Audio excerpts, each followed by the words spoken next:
Pemirsa, kita masuk ke informasi mengenai debat perdana calon gubernur dan wakil gubernur telah berlangsung pada Jumat malam kemarin. Ketiga pasangan calon gubernur dan wakil gubernur Jawa Timur berdebat terkait berbagai macam isu ya Jason ya. Ya, ini diantaranya teman-teman ada isu sosial dan juga pendidikan. Kita simak tayangan berikut ini.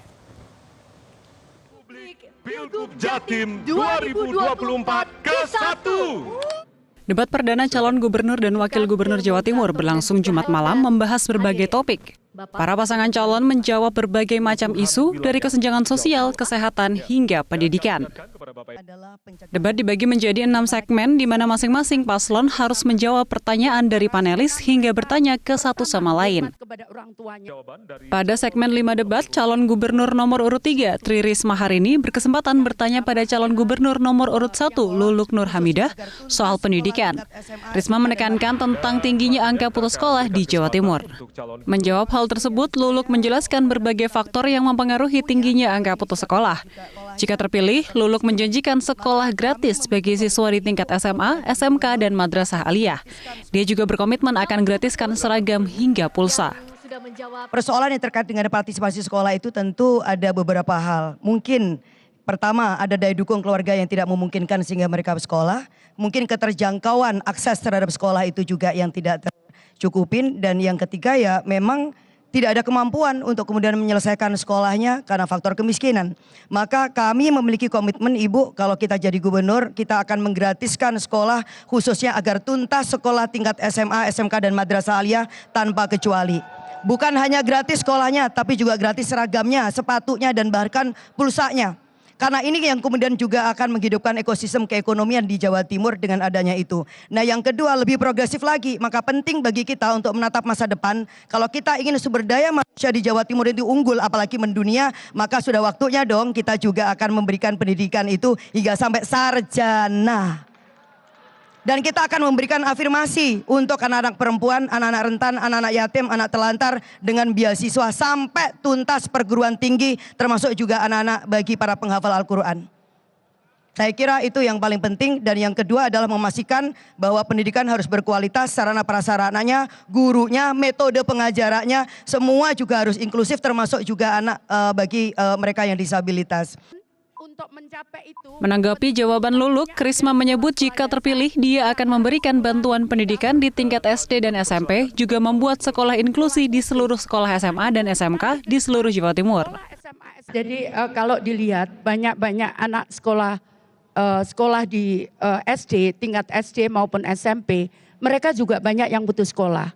Karena itu kita juga akan memberikan bantuan untuk supporting sekolah SD dan SMP. Yang berikutnya adalah terutama untuk anak-anak disabilitas, maka kita akan membuat sekolah inklusi di seluruh sekolah SMA, level SMA dan SMK. Kenapa? Karena mereka banyak yang tidak bisa mengakses pendidikan karena mereka disabel. Mereka harus pergi ke tempat sekolah yang jauh jaraknya karena mereka harus sekolah di sekolah khusus. Karena itu nanti ke depan sekolah SMA SMK itu harus inklusi se-Jawa Timur. Dengan kita mentraining para gurunya menjadi sekolah-sekolah yang bisa memenuhi untuk sekolah inklusi.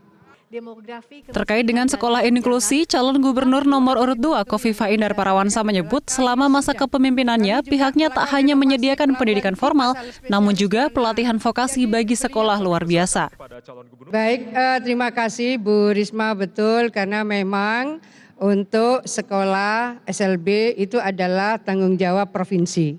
Jadi SMA, SMK, dan SLB itu adalah dalam kewenangan provinsi. Dan kami memiliki sekolah-sekolah SLB juga unit-unit UPT untuk memberikan vocational training. Jadi tidak hanya sekolah formal tapi vocational training bagi penyandang disabilitas. Kami juga membangun koneksitas dengan hampir semua perusahaan supaya memastikan bahwa mereka akan mengambil minimal 2% tenaga kerja mereka dari penyandang disabilitas.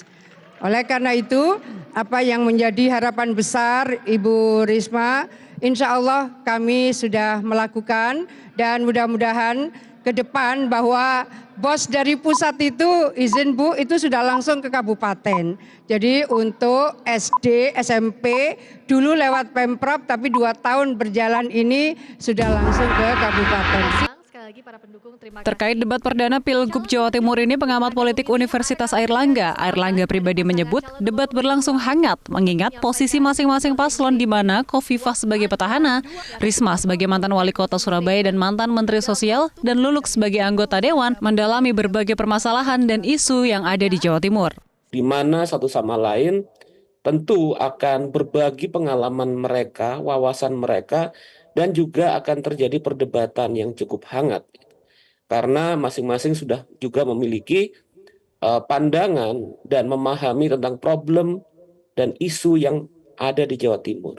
Baik Bu Khofifah dalam posisi akan mempertahankan capaian-capaian selama 5 tahun terakhir, dan sepertinya juga baik Bu Risma dan Bu Lulu ini juga akan menekankan tentang apa yang mesti harus diperbaiki dan solusi-solusi apa dalam kepemimpinan ke depan.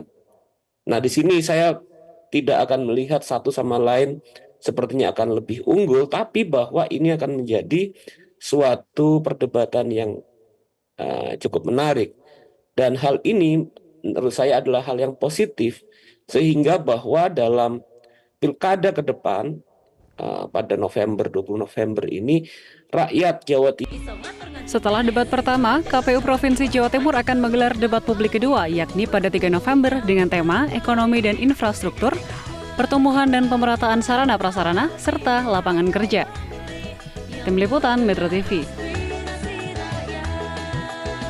Jelajahi cara baru mendapatkan informasi. Download Metro TV Extend sekarang.